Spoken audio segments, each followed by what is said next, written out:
Je pense que le vin typiquement suisse, la première approche c'est de faire des accords mets et vins au verre. Et lorsque je suis arrivé en Suisse à Genève la première année, c'est ça qui m'a plu, c'est que j'avais tout à apprendre. C'est une remise en question totale. Tu découvres des vignerons qui ne sont pas habitués à avoir des sommeliers tous les jours dans leur vignoble. C'est très rare pour eux, c'est pas quelque chose qui se fait tous les matins. Quand tu goûtes tous ces vins-là, tu te rends compte de la profondeur, tu te rends compte aussi de l'influence du Rhône, surtout dans la Suisse romande, parce que le Rhône, ça part de bien plus haut que Côte-Rôtie, et donc forcément, quand on prend le vignoble du Valais, c'est la même configuration que Côte-Rôtie, que Saint-Jean, mais les gens ne connaissent pas. Comme ils disent chez eux, c'est 90% de la production qui est consommée par les Suisses, donc ça va être 90% de la production suisse est consommée par les Suisses. C'est énorme. Des événements comme celui-ci qui nous permettent de faire découvrir nos produits à un public plus international. C'est aussi très intéressant pour nous de voir la réaction et l'avis des gens sur nos productions, sur nos vins et sur nos petits bijoux. Si on prend la petite Arvine, typiquement on a une Arvine dans le verre, la petite Arvine c'est quelque chose qui est peu connu, et à la fois c'est aromatique, à la fois c'est tendu, à la fois ça vient de terroirs comme des Kness et des Los qui font des vins hyper salins, de boyaudet, mais c'est des vins qui vieillissent énormément, à la fois en sec comme en sucré. Présenter à la sommellerie parisienne, aux cavistes, aux restaurateurs, les vins de ces régions qui ne sont jamais goûtés pour des raisons toutes simples, c'est qu'il n'y a pas de volume et que c'est très compliqué au niveau des douanes. On a eu beaucoup de complications à faire passer la palette de vin. Si on prend canton par canton, Genève a des cépages internationaux, mais ils ont aussi du Gamaret, ce cépage rouge qui est un cépage un peu rustique au premier abord, mais qui en moi est un fabuleux haut-parleur de terroir, je trouve, qui donne des vraies minéralités, des vraies textures de bouche qui sont très intéressantes à allier sur des mets, notamment des mets de chair, des mets de sang. Le canton de Vaud, c'est la puissance des chasselas, minéraux, précis, cristallins, des grands vins de gastronomie aussi. Neuchâtel, anecdotique, on n'a qu'un seul vigneron, malheureusement, parce qu'il y a tellement de vignerons qui font des choses fabuleuses. Et là, une fois de plus, c'est un petit peu la Bourgogne de la Suisse, parce que c'est des petites parcelles bourguignonnes avec des petites cahutes en pierre, et on trouve sur chaque terroir des expressions de Pinot et des expressions de Chardonnay bien différentes, bien à part. Et puis le Valais, je pense qu'il ne faut presque plus le présenter, c'est les cépages autochtones, le cornalin, l'humaine, la petite Arvine, qui s'expriment toujours de manière différente avec la pâte des vignerons. On a 4 profils bien différents, que ce soit en sec ou en moelleux. Voilà. Et on est un petit vignoble, 600 hectares. Neuchâtel, c'est pas 15 000.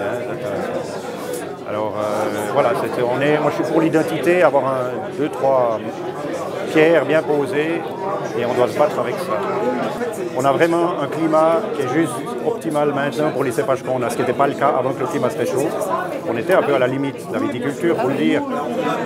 Mes souvenirs d'enfance de vendange, c'était plutôt... on attendait le dernier moment, tant qu'il y avait du soleil, on ne vendangeait pas parce que le raisin n'était jamais trop mûr. Depuis les années 80, c'est plus comme ça. Et le vin va des fois bien, plus vite, moins vite. Alors on attend, si ça va moins vite, on attend. Et puis, mais on n'est pas à intervenir pour dire alors il faut faire que ça aille vite, parce que c'est un peu ça.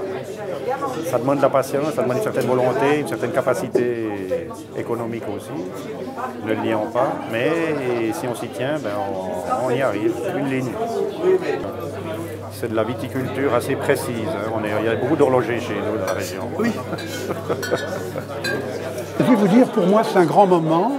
D'ailleurs, je viens de Nantes, pratiquement spécialement pour ça, et parce que, et vous le savez, il y a longtemps que je suis convaincu qu'il y a de très grands vins en France, mais qu'il y a de très grands vins dans le monde entier, et j'apprécie particulièrement les vins suisses.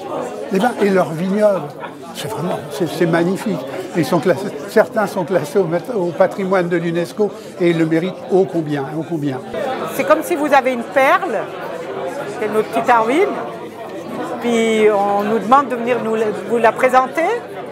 On est heureux de venir présenter ce qu'on a de meilleur. Puis que ce soit vraiment groupé sur tous les cantons, c'est la première fois. Ouais. Puis je trouve que c'est très motivant. C'est comme si on vous dit, venez nous montrer ce que vous avez de bien. Comment ne pas répondre à l'appel? C'est la curiosité, parce que bien sûr j'ai très peu de recul sur les vins suisses, j'en goûte assez rarement. Et pour nous c'est une ouverture d'esprit et vraiment déjà oui la curiosité, puis surtout l'intérêt pour aussi faire vivre ma carte des vins, et pourquoi pas penser à la Suisse. La Suisse est un vignoble qui a une propre légitimité sur son sol, avec des grands vins, et on sait en Suisse qu'on est capable de produire des grands vins. Et il y a toujours un intérêt particulier à finalement faire voir ce travail à l'étranger. Et je dirais particulièrement en France, où on se rend compte que pour tous les autres vignobles européens, ça reste un territoire d'élection, une prédilection pour valoriser son travail. La Suisse, c'est un petit vignoble qui a essentiellement situé sur le sud du pays, avec une grande approche de viticulture de montagne. Donc il y a vraiment une identité de vignoble de forte pente qui est indéniable.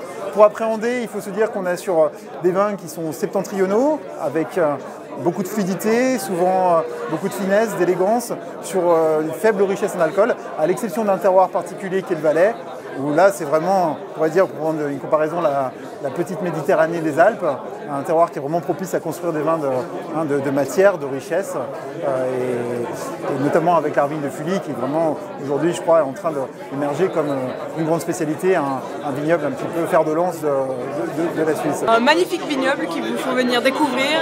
Il y a beaucoup de vignerons, de petits vignerons passionnés qui vous accueilleront avec plaisir dans leur cave. En plus, vous avez une vue magnifique sur le lac avec les Alpes derrière. Et venez déguster un verre de chasselas au bord du lac avec une bonne assiette de filets de perche ou de spécialités de la région. Et pour moi, c'est la meilleure chose à faire. Venez nous rencontrer et puis découvrir par vous-même ce magnifique endroit.